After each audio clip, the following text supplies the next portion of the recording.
Hello, I'm Brian Fox. Welcome to I Hate Rock Music. And something I haven't mentioned before is that covers are really an integral part of cool records. And some records are kind of famous for their covers, all the covers by Hypnosis and Pink Floyd's album covers, and Led Zeppelin's album covers. So covers have a lot to do with how cool a record can be before you even get into the music. And so if the cover and the music really match up, it's a wonderful thing. And some covers are wackier than others, and I really love it when it's an obscure band and the cover has a lot to do with how cool the record is and reflects the music that's on the record. And a prime example of this is the band ARZACHEL, and this is a band that came out in 1967, and they were called Uriel, and then they changed their name to ARZACHEL. And even though the album came out with a bunch of aliases, we now know that it's an all-star lineup with Steve Hillage on guitar, Dave Stewart on keyboards, Clive Brooks on drums, and Monty Campbell on bass and vocals. So a great lineup. Of course, we know Steve Hillage went on to Gong and a lot of solo albums, and Clive Brooks actually ended up in the group Egg, which this band morphed into, and also ended up in the Groundhogs in about 72, 73 and appears on two of their records, Solid and Hogwash. But Egg uh, came out of this band, and of course is just minus Steve Hillage. And so Steve Hillage's guitar work is an integral part of Arzacle and then disappeared when they became Egg. So the Egg album came out on Decca in 1969, and the old band Uriel actually reformed to make this album. And the pseudonyms they use are pretty hilarious. Simon Sarsaparilla, Niraji Gatakaka, Basil Downing, and Sam Lee Uff. And so it wasn't long before people figured out who they really were. And the other interesting thing about the record is it was recorded mixed in a single session. So it was just all done at one time. They ran the tape machines, and it makes the record all the more interesting. And there's quite an overload, and some of it's kind of murky as far as the way it's recorded, but ultimately it turns out to be a winner just because there's so much weird shit going on, including a 17-minute jam. And interestingly enough, that the album came out uh, on Roulette in the United States, and Roulette, I'm not sure how many bands they had on their label. One of their biggest bands on the label, of course, was Tommy James and the Shondells, and I think the band the Shondells moved on and became Hog Heaven. I think that album was on Roulette as well. But Arzacle is interesting because they combine so many elements. There's some psychedelic. There's some what you'd call space rock. There's some progressive elements, and of course, the rock elements. And along with covers, a lot of times the song titles are also something that makes a record special and kind of gives you an idea what their mindset was.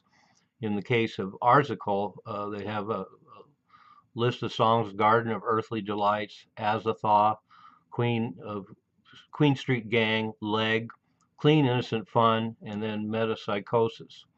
And as I mentioned, it kind of runs the gamut. And so if you're going to listen to this record, you really kind of need to get through all of it to get the whole picture of what they were doing.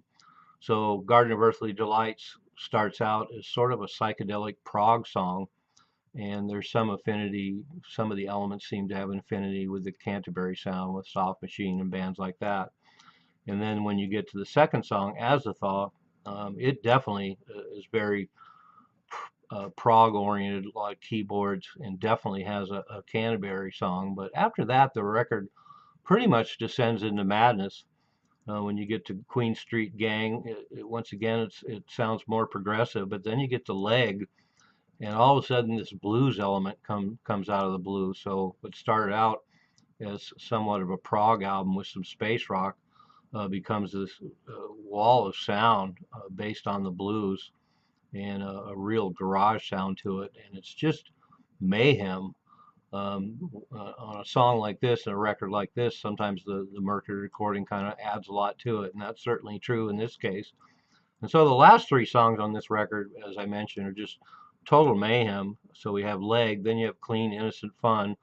Once again, it's very bluesy, has some interesting vocals, and then the guitar is just all over the place and really wacky.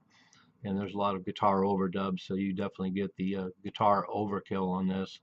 And then by the time you get to the last song, Metapsychosis, it has real nice organ work. There's an ambient outro at the beginning, but 16 minutes long with just all kinds of noises, psychedelia, and once again, a guitar barrage that really has to be heard to be believed. So I think this goes with some of the best murky, murky psychedelic records out there, and then it has these prog elements. So it's really kind of hard to pigeonhole.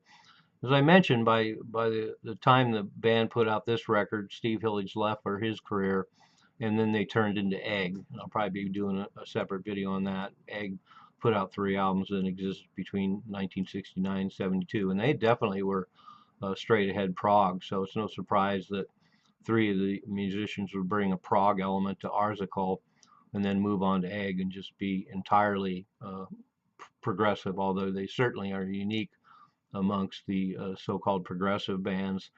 So there you have it. I think the record is wonderful. I think the mix of psychedelia and prog and blues somehow works. And as I mentioned, I love a guitar that I love an album that unleashes a guitar maelstrom, and it certainly is there. In some respects, it has the same attitude as something like White Light, White Heat, although they're completely different records, but it has that kind of jarring, primitive, murky sound to it with just a lot of guitar mayhem. So I highly recommend it. As always, I'll post a link below so you can check out the album.